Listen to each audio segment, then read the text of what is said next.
আপনি কখনো কখনো নিশ্চয়ই কোনো ব্যক্তিকে এটা বলতে শুনেছেন বা আপনি নিজে বলেছেন বা ভেবে দেখেছেন যে আমি আমার নিজের জীবনে যেটা করতে চেয়েছিলাম সেটা করতে পারলাম না, যে লক্ষ্য অর্জন করতে চেয়েছিলাম সেটা অত্যন্ত কঠিন ছিল, আমি এগোতে পারলাম না, আদি ইত্যাদি। আমরা সবাই কখনো না কখনো ভাবি যে লক্ষ্য আমরা নির্ধারণ করেছি সেটা আমাদের পক্ষে অত্যন্ত কঠিন, প্রায় অসম্ভব। আমাকে বলুন, যে প্রত্যেকটা বস্তু বা সাফল্য যা কিছু আপনি কামনা করেছেন কোনোটাই কি সরল ছিল? নির্বাচনের সময় সেটা সরল ছিল না, সেই জন্যই আপনি সেই লক্ষ্যটা নির্বাচন করেছেন। কারণ সংসারের যে কোনো বস্তু বা কোনো সাফল্য যদি খুব সহজে পাওয়া যায় বা কম চেষ্টা করেই লাভ করা যায়, সেটা আমাদের ততটা সন্তুষ্ট করে না। সেই জন্য আমরা জেনে বুঝেই কঠিন লক্ষ্য নির্বাচন করি, কারণ সেই লক্ষ্য আমাদের প্রতিস্পর্ধা এবং সংঘর্ষের সম্মুখীন করে, যা সম্মুখীন হয় অগ্রসর হওয়ার পরে আমরা আরো বেশি শ্রেষ্ঠ হয়ে উঠি। সেই জন্য কিছু অসম্ভব কিনা সেই বিষয় চিন্তা করবেন না, শুধু অগ্রসর হতে থাকুন, নিজের কর্ম করুন, সেই লক্ষ্যকে প্রাপ্ত করুন, আর আমার সাথে ভালোবেসে বলুন, রাধা রাধা। মানুষ জীবনে সব সময় চিন্তা করে, ভাবতে থাকে যে তার জীবনে কতই না সমস্যা, তারপরে নিজের আশেপাশে দেখে আর ভাবে যে সবাই কত প্রসন্ন, শুধু আমার জীবনেই সমস্যা আছে। কিন্তু বিষয়টা তা নয়। শুধু প্রত্যেক ব্যক্তিরই নয়, প্রত্যেক প্রাণীরও জীবনে সমস্যা আছে। এবার মানুষ একটা পাখিকে দেখে এটাই ভাবে যে এদের জীবন কতটা সহজ, কোনো দেশেরই সীমারেখা এদের ওপর লাগু হয় না, কোথায় থাকবে সেই নিয়েও কোনো ভাবনা নেই, কত শান্তির জীবন এদের। তারপর সে একটা পিঁপড়েকে দেখে আর এটা ভাবে কি অসাধারণ, এদের তো সারা জীবনই মাটির উপরেই অতিবাহিত হয়, খাবারটাও মাটিতেই পেয়ে যায়, কি শান্তির জীবন এদের। কিন্তু যখন কোনো ঝড় আসে তখন সবার আগে সেই পাখির বাসাটাই ঝড়ে ভেঙে যায়। এই পাখি যে শাখাতেই গিয়ে বসে পড়ুক, তাদের উপর সবসময় সংকট থাকে যে ওপর থেকে কোনো বড় পাখি এসে তাদের উপর প্রহার না করে, তারা নিজেদের প্রাণ না হারায়। আর যদি কথা বলি পিঁপড়েকে নিয়ে, এদের উপর সবসময় সংকট থাকে যে কোনোভাবে বাতাস বা জল এদের ভাসিয়ে না নিয়ে যায়, কোনো প্রাণী ওকে পা দিয়ে পিষে না দেয়, এই পিঁপড়ে পিষ্ট হয়ে না মারা যায়। দেখুন, সমস্যা প্রত্যেকের জীবনে রয়েছে আর এই সমস্যা আসতেই থাকবে। এর অর্থ এটা নয় যে এই সমস্যার সম্মুখীনই হওয়া যায় না, এর সমাধানও সম্ভব নয়। প্রত্যেক সমস্যার সমাধান অবশ্যই আছে, শুধু শান্ত মনে সেটা খুঁজে বের করতে হবে। তাহলে সেটাই করুন, প্রত্যেক সমস্যার সমাধান করতে থাকুন। যত সমাধান করবেন জীবন আনন্দময় হয়ে উঠবে। যদি সমাধান না করেন তাহলে আজীবন দুঃখই পেতে থাকবেন। আসুন আমার সাথে ভালোবেসে বলুন, রাধা রাধা। এই জীবনে আমরা কখনো না কখনো জয়ী হয়েছি, আবার কখনো পরাজয়েরও সম্মুখীন হয়েছি। কিন্তু একটা কথা বোঝা খুব প্রয়োজনীয়, যখন আমরা বিজয়ী হই তখন অবশ্যই উৎসব পালন করা উচিত, কিন্তু অহংকার করা উচিত নয়। সেখানে যখন আপনি পরাজিত হন তখন বিফল হওয়ার শোক পালন করবেন না, এই মনকে কুণ্ঠিত হতে দেবেন না, মনকে একাগ্রচিত্ত করুন। এই ইতিবাচক মনোভাব নিয়ে অগ্রসর হন। এই ইতিবাচক ভাবনা মনে জাগ্রত করার জন্য প্রথমে এটা বোঝা প্রয়োজনীয় যে ঈশ্বর ভেঙে যাওয়া বস্তুকেও সুন্দরভাবে ব্যবহার করে থাকেন। মেঘ যখন ভেঙে পড়ে তখন আমরা বর্ষাকে পাই, সেই বর্ষা যা এই ধরিত্রীকে শান্ত করে। পাথুরে জমি যখন সেটা ভগ্ন হয় তখন আমরা সমতল ধরিত্রী লাভ করি, ক্ষেত লাভ করি, যার থেকে আমরা সামগ্রী পেতে পারি। যখন একটি বীজ ভগ্ন হয় তখন তার থেকে চারা জন্ম নেয়, যেটা ভবিষ্যতে আমাদের সুস্বাদু ফল দান করে, ফুলও প্রদান করে। তাই জীবনে যদি কখনো আপনার মনে হয় যে আপনি ভেঙে পড়েছেন, তাহলে দুঃখী হওয়ার কোনো প্রয়োজন নেই। আপনাকে শুধু এটা বুঝে নিতে হবে যে ঈশ্বর শীঘ্রই আপনাকে খুব বিশেষ একটা কিছু প্রদান করতে চলেছেন। এই জীবনে ওঠা নামা, জয় পরাজয়, এই সবকিছু আসতে থাকবে, চলেও যাবে। এই সব কিছুর সম্মুখীন হয়ে অগ্রসর হন, কিন্তু মনে ইতিবাচক শক্তি নিয়ে। আসুন আমার সাথে ভালোবেসে বলুন, রাধা রাধা। অনেক সময় পথে চলতে গেলে এই ছোট ছোট কাঁকড় আমাদের পায়ের তলায় চাপা পড়ে যায়, কিন্তু তাও কখনো এদের অপমান করবেন না। এদের প্রারব্ধকে নিয়ে, এদের ভাগ্যকে নিয়ে, এদের আকারকে নিয়ে কখনো উপহাস করবেন না। ভাবুন, যদি কখনো ঝড় ওঠে আর এই ছোট্ট একটা কাঁকড় আপনার চোখে ঢুকে যায়, তাহলে কিন্তু সেটা আপনাকে অত্যন্ত কষ্ট দিতে পারে। এরকমই হয় আমাদের জীবনের প্রত্যেকটি ব্যক্তি। কখনো কাউকে অপমান করবেন না, সবসময় সবাইকে সম্মান করুন। যদি আপনি কাউকে অপমান করেন, যদি আপনি কাউকে ছোট অনুভব করান, হতে পারে সময় এলে পরে সেই ব্যক্তিও আপনার শত্রু হয়ে উঠবে, আপনাকে বিকট পরিস্থিতিতে ফেলতে পারে। সেই জন্য কারোর আকার দেখে তাকে সম্মান করবেন না। এই সংসারে সবাইকে সম্মান করুন, সবাইকে ভালোবাসুন, আর আসুন আমার সাথে ভালোবেসে বলুন, রাধা রাধা। এই সংসারে ভৌতিক বস্তুরও নিয়তি আছে। যারাই এই সংসারে আসে বা উৎপন্ন হয়, তারা কিছুমাত্র সময় পর্যন্তই এখানে থাকতে পারে, আর তারপরে সেও লুপ্ত হয়ে যায়, অর্থাৎ সে নিজেও এই পঞ্চমহাভূতে সমাহিত হয়ে যায়। আমাদের সাথেও ঠিক এটাই হয়। সেই জন্যই ঈশ্বর দ্বারা প্রদত্ত এই উপহারের বিষয়ে ভাবুন, এই জীবনের বিষয়ে ভাবুন। ঠিক যেমন বিশ্বাস ভঙ্গ হলে কোনো ব্যক্তি আমাদের কাছে অপরিচিত হয়ে যান, ঠিক সেরকমই শেষ নিঃশ্বাস ত্যাগের পর এই শরীরও আমাদের কাছে পরই হয়ে যায়। তাই এই শরীর থাকাকালীন শ্রেষ্ঠভাবে একে সদ্ব্যবহার করুন, এই জীবনে শ্রেষ্ঠ কর্ম করুন। আর এই জীবনকে শ্রেষ্ঠভাবে যাপন করার জন্য কিছু কথা বোঝা প্রয়োজনীয়। যদি আপনি কারোর প্রশংসা করেন, তাহলে পূর্ণ হৃদয় দিয়ে করুন। যদি আপনি হস্তক্ষেপ করে থাকেন, তাহলে মস্তিষ্ক দ্বারা করুন। যদি আপনি সমীক্ষা করেন, তাহলে বিবেক দ্বারা করুন। যদি আপনি ধন অর্জন করতে চান, তাহলে নীতি অনুসারে চলুন। যদি জীবন যাপন করতে চান, তাহলে রীতি মেনে করুন। আর যদি ঈশ্বরের ভজন করতে চান, তাহলে ভক্তিভাব নিয়ে করুন। শুধু এই কথা মনে রাখবেন যে আপনার এই জীবন কিন্তু অনিশ্চিত কাল পর্যন্তই আছে। কতক্ষণ আছে সেটা কেউ জানে না। তাই কিছু মুহূর্ত যেটা যাপন করতে আমরা এখানে এসেছি, সেখানে ক্রোধ, অহংকার, ঈর্ষা, এইসব আবেগের কি গুরুত্ব বলুন তো? এগুলো ত্যাগ করুন। মানুষকে ক্ষমা করতে শিখুন, আস্তে আস্তে বিশ্বাস করতে শিখুন। এই সংসারে নিঃস্বার্থভাবে প্রেম করতে শিখুন, আর সবার মধ্যে আনন্দ বিতরণ করুন। তাই এই সব গুণ যদি আপনি আত্মসাৎ করতে পারেন, তাহলে আপনার জীবনে শুধু আনন্দ এবং আনন্দই বিরাজমান হবে। আসুন আমার সাথে ভালোবেসে বলুন, রাধা রাধা।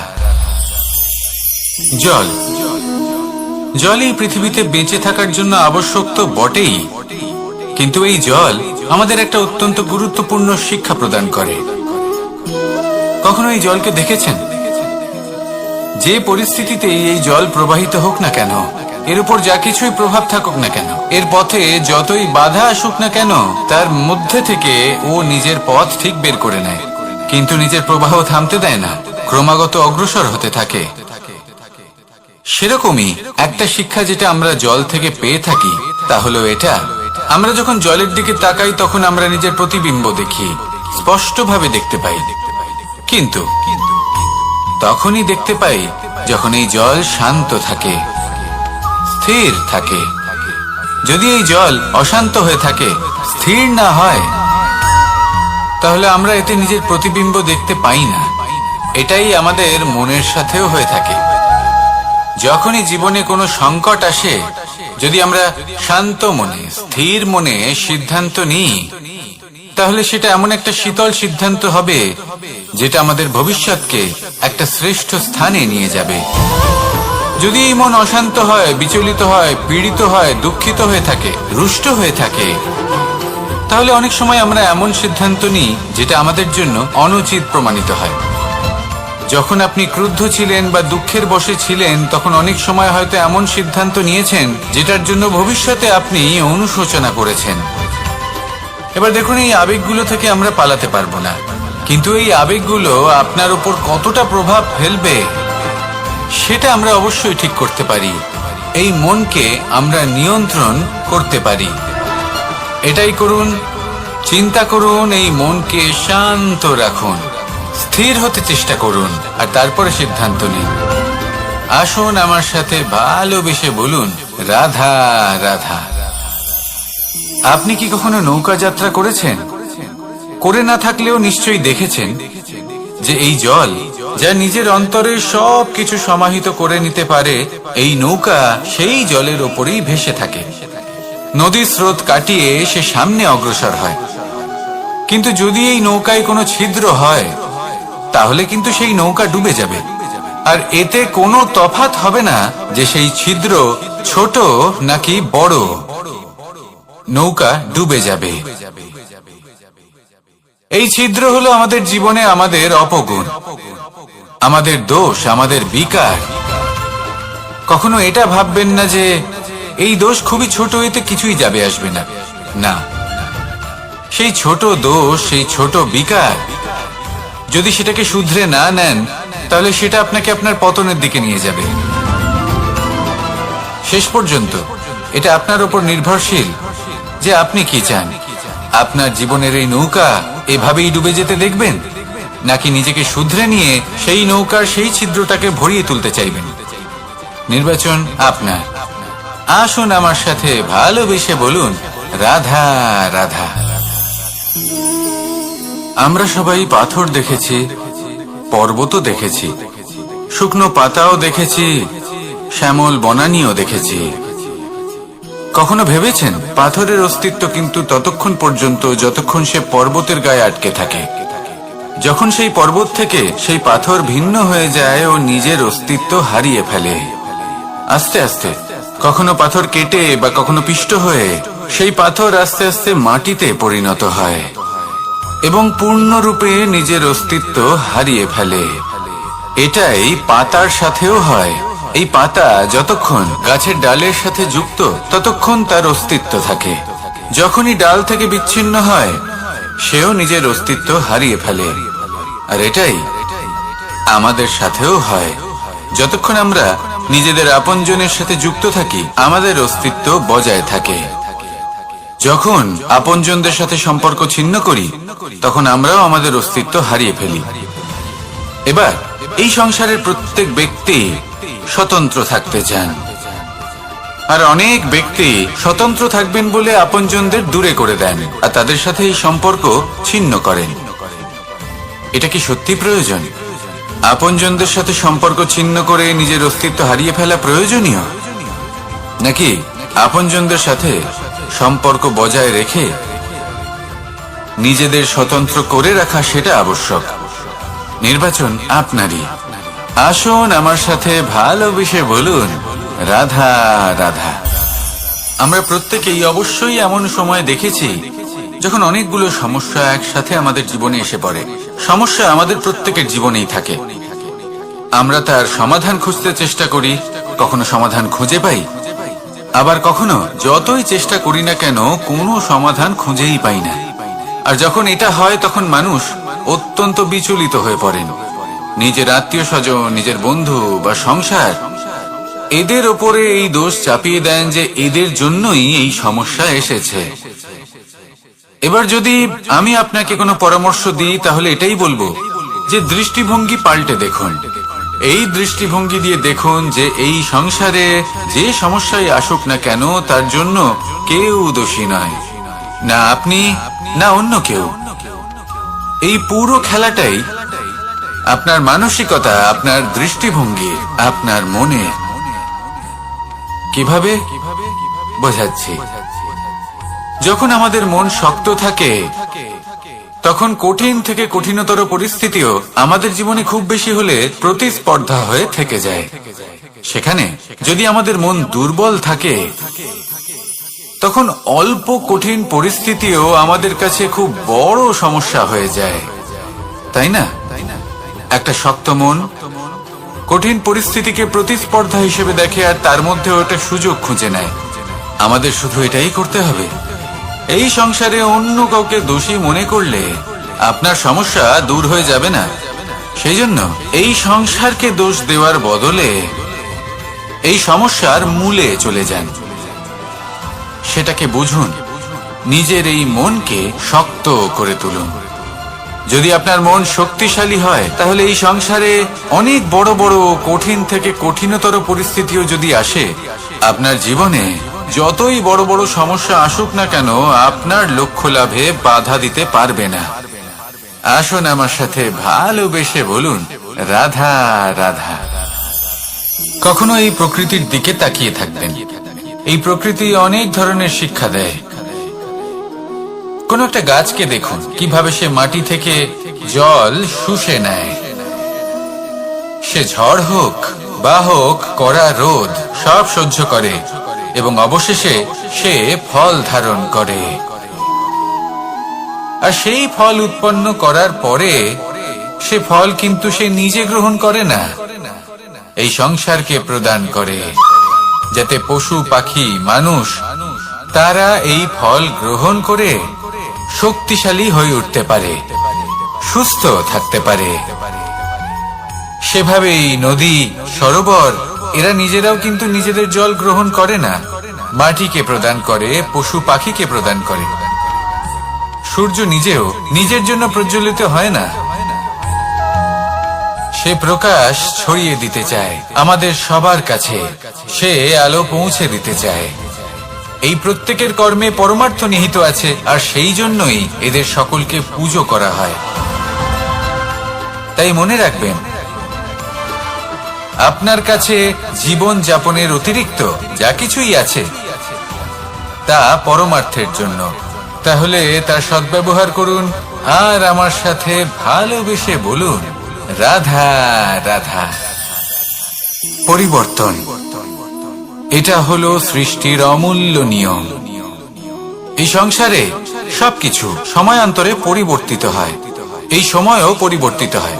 পরিবর্তন চিরকাল হয়ে এসেছে আর চিরকাল হতে থাকবে। কিন্তু এবার আমরা সেই পরিবর্তন কিভাবে লাভ করব যেটা আমাদের প্রয়োজন, যেটা আমরা চাই? আমরা জীবনে বিকাশ চাই। এই বিকাশ কিভাবে লাভ করতে পারি? এই প্রকৃতি কিন্তু আমাদের অত্যন্ত উত্তম উদাহরণ দিয়ে বুঝিয়েছে। একটি বিন্দুর উদাহরণ দিয়েছে যা ভবিষ্যতে একটা বিশাল নদীর আকার ধারণ করে। এটা কিভাবে হয়? মেঘ থেকে একটি বিন্দু ঝরে পড়ে সেই পর্বতের ওপর যেখানে হিম আছে। সেই হিমের সংস্পর্শে আসা মাত্র সেই বিন্দুর সাথে আরো বেশ কিছু বিন্দু যুক্ত হয়। তারপর তারা অগ্রসর হয়, আরো কিছু বিন্দু যুক্ত হয়, আস্তে আস্তে একটা ক্ষীণ ধারার রূপ ধারণ করে এবং সেটাই ভবিষ্যতে আরো এগোতে থাকে। অনেকটা যাওয়ার পর যখন অনেক সংখ্যক বিন্দু একসাথে যুক্ত হয় তখন সেটা বিশাল নদীর আকার ধারণ করে। এবার আমরা মানুষ বলে আমাদের সাথে এই নিয়মের অন্যথা হয় তা নয়। আমরাও এই প্রকৃতির অংশ, আমাদের ক্ষেত্রেও একই নিয়ম প্রযোজ্য। যখন পরিশ্রম করে অনেক সংখ্যক বিন্দু আমরা একত্রিত করব তখনই পরিবর্তনের নদী প্রবাহিত হবে। প্রয়োজন হলো নিরন্তর পরিশ্রম করা এবং ধৈর্য ধরা। এটা করতে থাকুন, জীবনে সবকিছু লাভ করতে পারবেন। কারণ প্রকৃতি আমাদের এটাই শিখিয়েছে, আর আমরা এই ব্রহ্মরই একটি অংশ, যার দ্বারা এই ব্রহ্মাণ্ড নির্মিত। আসুন আমার সাথে ভালোবেসে বলুন, রাধা রাধা। মন এবং মস্তিষ্ক, এই দুই হলো মানুষের জীবনের দুটি গুরুত্বপূর্ণ অংশ। এবার আপনি বলবেন, এই দুইয়ের মধ্যে পার্থক্য কি? দুটোই তো সমান। না, যেটা আমি আপনাকে বোঝাতে চেষ্টা করছি সেটা ভালো করে বুঝুন। প্রথম, মন। এই মন অত্যন্ত চঞ্চল হয়, এর নিজের কোনো বিবেক থাকে না, সিদ্ধান্ত নেওয়ার কোনো ক্ষমতাই থাকে না। এই মন শুধু বয়ে চলে। আর দ্বিতীয় হলো মস্তিষ্ক, সেই অংশ যেখানে বুদ্ধির সঞ্চার হয়ে থাকে। এটা হলো জ্ঞান দ্বারা পরিপূর্ণ এবং অত্যন্ত প্রবলও হয়। বেশিরভাগ সময় জীবনের সঠিক সিদ্ধান্ত নেওয়ার ক্ষেত্রে এই মস্তিষ্কই আমাদের সাহায্য করে।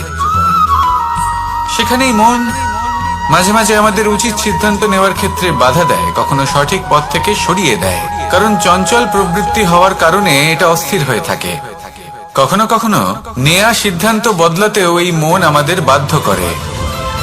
সেই জন্য আপনি যদি জীবনের পথে অগ্রসর হতে চান, তাহলে মস্তিষ্কের সিদ্ধান্তে আস্থা রাখুন, পূর্ণরূপে নিজের সঙ্গী করে তুলুন। হতে পারে তখন আপনার এই মন বিদ্রোহ করে বসল, কিন্তু দৃঢ় নিষ্ঠার সাথে মস্তিষ্কের সিদ্ধান্তে আস্থা রাখুন। আস্তে আস্তে এই মন, যাকে আপনার শত্রু বলে মনে হচ্ছিল, আস্তে আস্তে সেটাও আপনার বন্ধু হয়ে উঠবে আর আপনাকে সাহায্য করবে। আসুন আমার সাথে ভালোবেসে বলুন, রাধা রাধা। এই সংসারে প্রত্যেক ব্যক্তি নিজের সংগ্রাম করে চলেছে। প্রত্যেক ব্যক্তির নিজের লড়াই আছে, আর সেই রণভূমিতে প্রত্যেক ব্যক্তি নিজের যুদ্ধে লড়াই করছেন। আর যদি যুদ্ধের কথা বলি, সেখানে কেউ বিজয়ী হয় বা কেউ পরাজিত। আর এখানে এটা বোঝা অত্যন্ত প্রয়োজনীয় যে কোথায় পরাজয়টা হওয়া গুরুত্বপূর্ণ আর কোথায় বিজয় লাভ করাটা গুরুত্বপূর্ণ। যদি আপনার এই যুদ্ধটা আপনার আপনজনের সাথে হয়, তাহলে সেখানে পরাজিত হওয়াটাই শ্রেয়, কারণ সেখানে পরাজিত হয়ে আপনি প্রসন্নতা লাভ করবেন। কিন্তু যদি এই যুদ্ধটাই আপনার নিজের সাথে হয়, নিজের মনের সাথে, নিজের মানসিকতার সাথে হয়, তাহলে এতে আপনাকে জয়ী হতে হবে।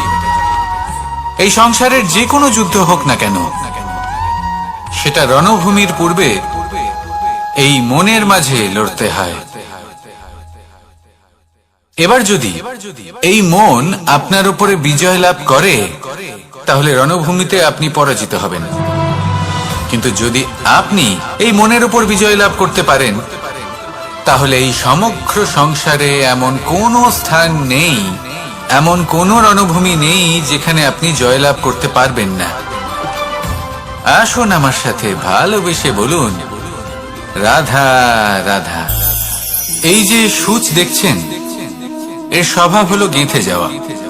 আর যদি এটা গেঁথে যায়, তাহলে এটা যন্ত্রণা দেবে। আর এটা হলো সুতো। যদি এই সুতোটা কোনো ঘড়ির সাথে বেঁধে দেওয়া হয় এবং এই ঘড়িটা ওড়ানো হয়, তাহলে অন্য কোনো ঘড়ির সুতো কাটতে এটা সাহায্য করতে পারে। কিন্তু যদি সূচ আর সুতো এই দুইকে একসাথে জুড়ে দেওয়া হয়, তাহলে এটা বস্ত্র নির্মাণ করতে পারে, কোনো জিনিস জুড়তে কাজে লাগতে পারে। এটাই হলো সংগঠনের শক্তি। যদি আপনি একত্রিত হতে পারেন আর একটি দিশায় অগ্রসর হন, তাহলে নেতিবাচক শক্তিও ইতিবাচক শক্তির রূপ ধারণ করতে পারে। এই সংসারে প্রত্যেক দিন নতুন কিছু সৃজন হচ্ছে। কিছু মানুষ একত্রিত হন, কিছু নতুন নির্মাণ করেন। কিন্তু এই ক্ষেত্রে এটা বোঝা প্রয়োজন যে আমরা কেমন সঙ্গ লাভ করছি, কার সাথে আছি। যদি আপনি সুতো হন আর ঘড়ির সাথে যুক্ত হন, তাহলে হয় অন্য ঘড়ি কাটবেন বা অন্য কোনো ঘড়ি আপনাকে কাটবে। কিন্তু যদি আপনি সুতো হন আর সূচের সাথে যুক্ত হয়ে যান, তাহলে আপনি নির্মাণ করতে পারবেন, জোড়ার কাজ করতে পারবেন, শ্রেষ্ঠ কর্ম করবেন। এই কথা মনে রাখুন আর আমার সাথে ভালোবেসে বলুন, রাধা রাধা। কর্ম কে করলেন আর কে নিজের প্রাণ হারালেন? রেশমের কীট। আর লাভবান কে হলেন? মনুষ্য জাতি। এর দ্বারা আমরা কি শিক্ষা পেলাম? যে এই সংসারে আমরা যে কর্মই করি, সৎকর্ম করি বা অপকর্ম করি, তার থেকে লাভবান যে কেউ হতে পারেন। আমাদের বন্ধু হোক, পরিবার পরিজন হোক বা সংসারের যে কোনো ব্যক্তি হোক, যে কেউ লাভবান হতে পারেন, কিন্তু সেই কর্মের ফল কিন্তু আমাদেরই ভোগ করতে হয়। যদি আপনি সৎকর্ম করেন, তাহলে তার শুভ ফল আপনিই পাবেন। তার থেকে লাভবান হয়তো এই সংসারে যে কেউ হতে পারেন। সেরকমই যদি আপনি অপকর্ম করে থাকেন, তার থেকে সংসারের যে কোনো ব্যক্তি যতই লাভবান হোক না কেন, তার থেকে ক্ষতি আপনাকেই ভোগ করতে হবে। তাহলে আপনি কি সুফল চান নাকি ক্ষতিগ্রস্ত হতে চান, সেটা নির্ভর করছে আপনার কর্মের উপর। তাহলে ভেবেচিন্তে কর্ম করুন আর আমার সাথে ভালোবেসে বলুন, রাধা রাধা। প্রতিষ্ঠা এবং চরিত্র মানুষের জীবনের দুটি গুরুত্বপূর্ণ অংশ। যখন মানুষ ধন অর্জন করে, ঐশ্বর্য লাভ করে, জীবনযাপনের সামগ্রী ক্রয় করতে পারে, তখন সে প্রতিষ্ঠিত হয়। আর এই চরিত্র, সেটা হলো মানুষের শ্রেষ্ঠ স্বভাব আর তার সৎকর্ম, এইসবের ফল। মানুষ এই প্রতিষ্ঠাকেই নিজের জীবনের অস্তিত্ব বলে মনে করে ফেলেন, আর সেটা অর্জন করার জন্য সবকিছু করতে প্রস্তুত হয়ে যান, এমনকি নিজের চরিত্রকেও বাজি রাখতে প্রস্তুত হয়ে যান। কারণ মানুষ একটা কথা জানেন না, যে যদি প্রতিষ্ঠা নাশ হয়ে যায়, তাহলে তার দ্বারা কিন্তু জীবন নাশ হয় না। আবার পরিশ্রম করে, নিরন্তর প্রয়াস করে প্রতিষ্ঠা আবার অর্জন করা সম্ভব। কিন্তু একবার যদি আপনার চরিত্র নাশ হয়ে যায়, তাহলে আপনার জীবন পূর্ণরূপে নষ্ট হয়ে যাবে, এই কথাটা নিশ্চিত। আর আবার এই চরিত্র নির্মাণ করা সম্ভব নয়। মানুষের জীবনের আসল অস্তিত্ব হলো তার চরিত্র। যদি কোনো ব্যক্তির চরিত্র অত্যন্ত শ্রেষ্ঠ মানের হয়, তাহলে সে এই সংসারের সবকিছু লাভ করতে পারবে যেগুলো তার প্রয়োজন। হতে পারে সে যাবতীয় ভৌতিক সামগ্রী সেই মাত্রায় হয়তো সে নাও পেতে পারে যতটা আমরা কামনা করছি, কিন্তু তার জীবন এবং তার অন্তর্মন সুখ এবং আনন্দ দ্বারা পরিপূর্ণ হয়ে থাকবে, এই কথাটা নিশ্চিত। সেই জায়গায় এমন অনেক ব্যক্তি যারা প্রতিষ্ঠিত, তারাও কিন্তু অন্তর্মন এবং জীবনের এই সুখ লাভ করতে পারেন না। এবার আপনি কি অর্জন করতে চান, সেটা আপনাকে বুঝতে হবে। আসুন আমার সাথে ভালোবেসে বলুন, রাধা রাধা। কুরুক্ষেত্রের রণভূমিতে আপনজনদের নিজের বিরুদ্ধে দেখে তাদের মৃত্যুর বিষয় ভেবে অর্জুনের মন বিচলিত হয়ে পড়েছিল। এই সম্পর্কের চক্রবুহতে জড়িয়ে পড়ে অর্জুনের জ্ঞান নাশ হয়েছিল। তখন আমি অর্জুনকে কিছু কথা বলেছিলাম, যেই কথাগুলো আপনাদেরও জানাটা প্রয়োজনীয়। আমাকে বলুন, এই সংসারে আপনি এমন কি নিয়ে এসেছিলেন, আর এই সংসারে আপনি কি ফেলে যাবেন? এই সংসার, এই জগৎ, এইসব বস্তু যা আপনার খুব প্রিয়, সবকিছু তা না জন্মের পূর্বে আপনার ছিল, আর না মৃত্যুর পর আপনার থাকবে। এই সংসার আমার থেকেই জন্ম নিয়েছে, আর মৃত্যুর পরে আমার মধ্যেই সমাহিত হয়ে যাবে। এখানে যার জন্ম হয়েছে, তার মৃত্যু এখানে সুনিশ্চিত। শুধু জন্ম আর মৃত্যুর মধ্যের এই শরীর শুধুমাত্র একটা মাধ্যম, যার দ্বারা আমরা কর্ম করি, আর এই কর্মের ওপরেই শুধু আমাদের অধিকার রয়েছে। কিন্তু এই সংসারের কিছু অজ্ঞানী এই বিকারগুলোতে জড়িয়ে পড়ে ফল লাভের ওপর নিজের মনোনিবেশ করে, ফলের চিন্তা করতে থাকে। আর যদি মন মতো ফল না পায়, তাহলে কুপথে চলে যায়। অন্যদিকে এমন কিছু জ্ঞানী মানুষও আছেন, যারা পূর্ণরূপে নিজেকে আমার কাছে সমর্পণ করেন আর শুধু নিজের কর্ম করতে থাকেন। এই কর্ম করেই আনন্দ লাভ করেন এবং তাতেই জীবন যাপন করেন। যদি আপনিও এটা চান যে আপনার জীবনে সুখ থাকুক, শান্তি থাকুক, সম্পন্নতা থাকুক, তাহলে সৎ পথে চলুন, ঈশ্বরকে স্মরণ করুন আর নিজের কর্ম করুন। আসুন আমার সাথে ভালোবেসে বলুন, রাধা রাধা।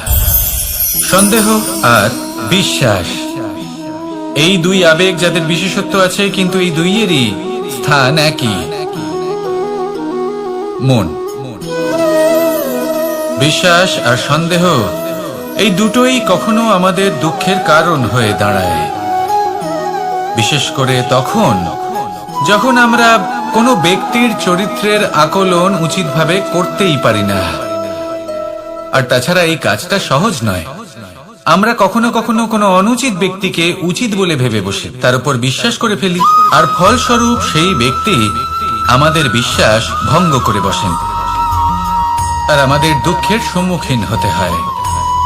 ঠিক সেইভাবেই কখনো কখনো আমরা এমন কোনো ব্যক্তির উপর সন্দেহ করি যে হয়তো পূর্ণরূপে পূর্ণ নিষ্ঠা ভরে আমাদের মঙ্গল কামনাই করেছেন।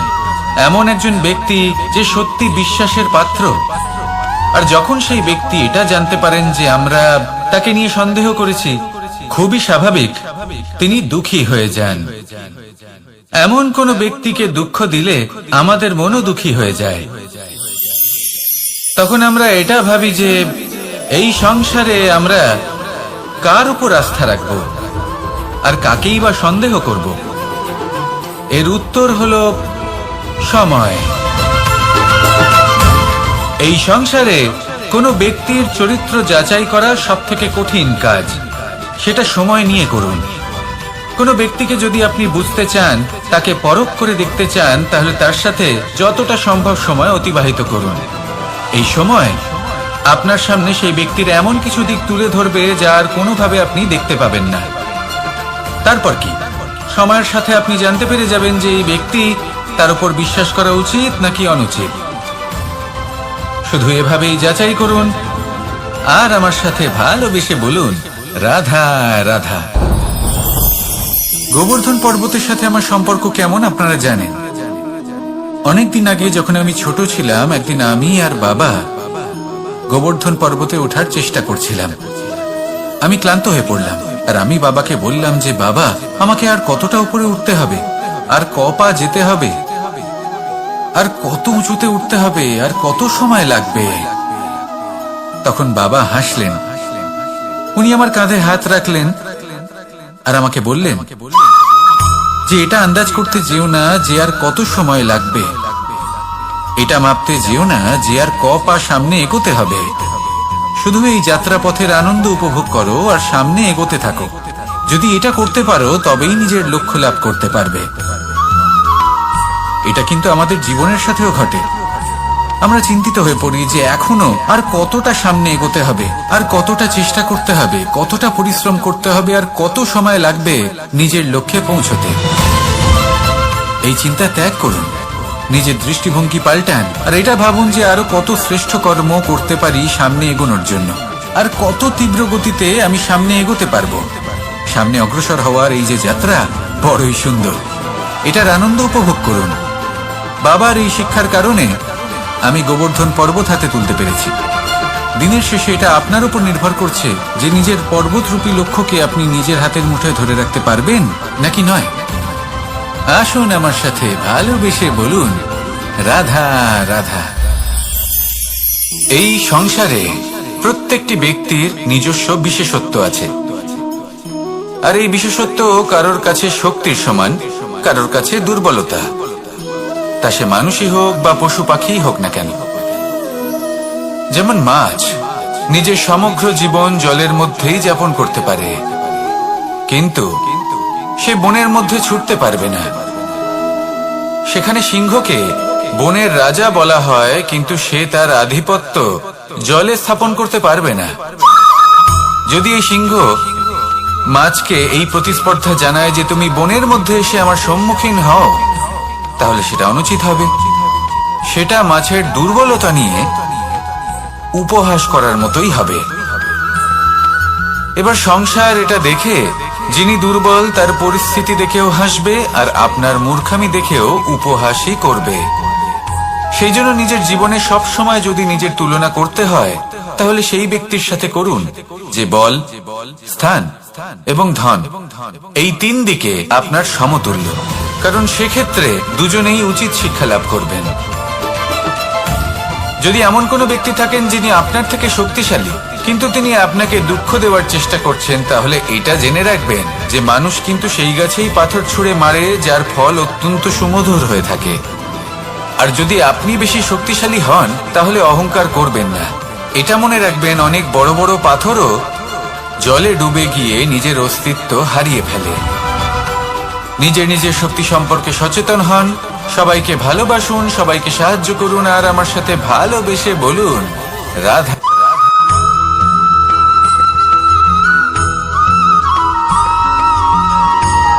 মানুষ জন্মগ্রহণ করেন, বড় হতে থাকেন, পুরুষার্থ লাভ করেন, অর্জন করেন। অর্জন করা আসলে কি? বেশিরভাগ মানুষ বলেন অর্জন করা অর্থাৎ ধন সম্পত্তি অর্জন করা। আর কি অর্জন করা যায়? আর কি লাভ করা যায়? আসল প্রশ্ন হলো এটাই যে কি এমন আছে যা বাস্তব রূপে অর্জন করার যোগ্য। তা হলো ব্যবহার, জ্ঞান এবং সন্তোষ। কেন? কারণ আপনি যখন এই সংসার ছেড়ে চলে যাবেন তখন আপনার ধন সম্পত্তি আপনাকে বিদায় জানাতে আসবে না। আপনাকে বিদায় জানাতে আসবে আপনার আপনজন, যাদের সাথে আপনার সুসম্পর্ক ছিল।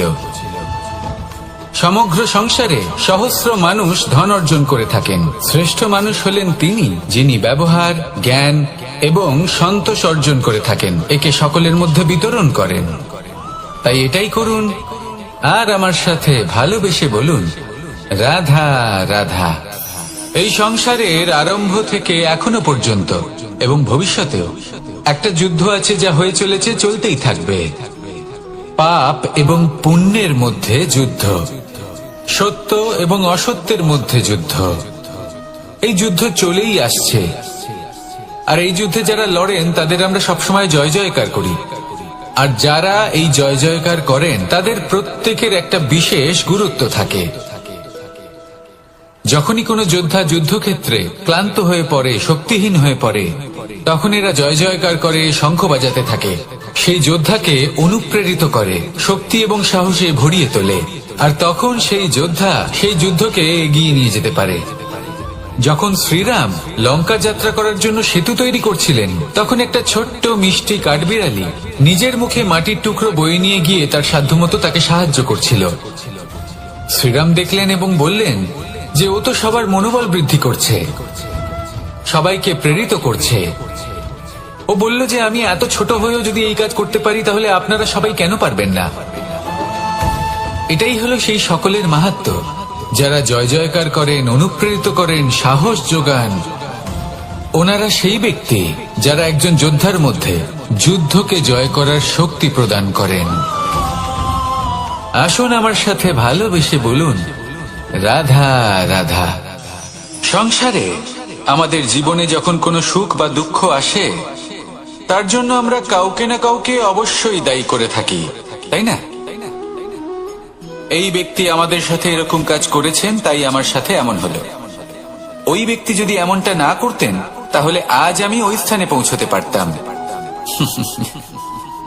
সবই আপনার দৃষ্টিভঙ্গির উপর নির্ভরশীল, আর যদি আপনার দৃষ্টিভঙ্গি এমন হয় তাহলে তা অনুচিত। সত্যি কথা বলতে এই সংসারে ভিন্ন ভিন্ন ধরনের মানুষ আছে। এটা আপনার উপর নির্ভর করছে কিভাবে তাদের স্বাগত জানাবেন। একবার ভাবুন, আমি আমার দুটো হাত সামনে নিয়ে এলাম, দুটো মুঠো খুলে দিলাম। দুই প্রকারের মানুষ আসবেন, কিছু না কিছু দিয়ে যাবেন। এই মুঠো যদি আমি বন্ধ করে দিই, তাহলে না কেউ আমাকে কিছু দিতে পারবে, না আমার কিছু যাবে আসবে। নিশ্চয়ই বুঝতে পারছেন এই দুই ধরনের ব্যক্তি কারা এবং তারা কি দিয়ে যান। আমি যদি নিজের মুঠো খুলে দিই, তাহলে কিছু ভালো মানুষ আসবেন, আমাকে আনন্দ, সন্তুষ্টি, জ্ঞান প্রদান করে যাবেন, ভালো অভিজ্ঞতা দিয়ে যাবেন। কোনো খারাপ ব্যক্তি যদি আসেন, তাহলে তিনিও খারাপ অভিজ্ঞতা দেবেন, যার থেকে আমি শিক্ষা লাভ করব। এই সব কিছু আমি লাভ করতে পারি। মুঠো যদি বন্ধ করে রাখি, তাহলে আমি কিছুই পাবো না। দেখুন, এই সংসারে প্রত্যেকের জীবনে এরকম, প্রত্যেকের জীবনে সবকিছুই আছে। ভালো খারাপ দুই মানুষই আছে, ভালো অভিজ্ঞতা আছে, খারাপ অভিজ্ঞতা আছে। নির্ভর করছে আপনার উপর যে আপনি কি করবেন, এনাদের স্বাগত কিভাবে জানাবেন, কার থেকে কি বুঝবেন, কি শিখতে পারবেন, আর কোন দৃষ্টিভঙ্গি নিয়ে অগ্রসর হবেন। এটাই নির্ধারণ করবে যে আপনার জীবন কেমন হবে। আসুন আমার সাথে ভালোবেসে বলুন রাধা রাধা। এটা হলো একটা সাদা পাতা। এবার এতে আমি যাই লিখব সেটাই এর অস্তিত্ব হবে। এতে আমি প্রেমের কিছু কথা লিখে একে প্রেম পত্র বানিয়ে তুলতে পারি। মাতা পিতার জন্য একটা শুভ সংবাদ লিখতে পারি। শত্রুর বিষয়ে সতর্ক করব।